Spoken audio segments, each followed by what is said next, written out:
Lakini ndoa imekuja kutufanya sisi tuwe wengi katika ulimwengu, kwamba watu waoane, lipatikane tendo la ndoa ili watu wawe wengi.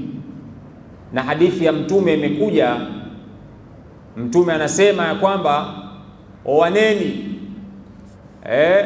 Oaneni kwa sababu gani? Fa inni ubahi bikumul umama yawmal qiyama, tanakahu takthuru fa inni ubahi bikumul umama yawmal qiyama, ubahi bikumul umama yawmal qiyama.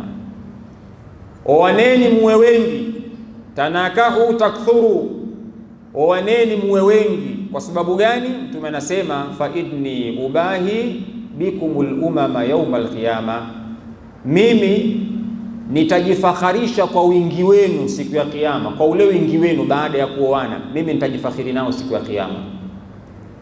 Mafuhumu mukhalafa ya hadithi hii ni kwamba wakiwa watapatikana watoto nje ya ndoa lakini ni Waislamu, Mtume atashindwa kujifakhiri siku ya kiyama kwa sababu watoto ni wa nje ya ndoa.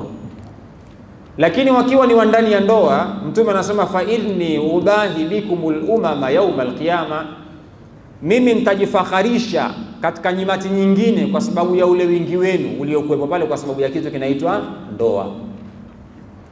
Kwa hiyo ndoa imekuja kutufanya sisi tuwe wengi katika ulimwengu, tofauti na zinaa.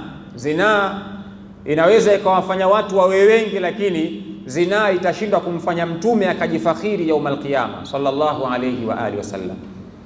Kwa hiyo hii ndio sababu nyingine kuwepo kwa kitu kinaitwa ndoa.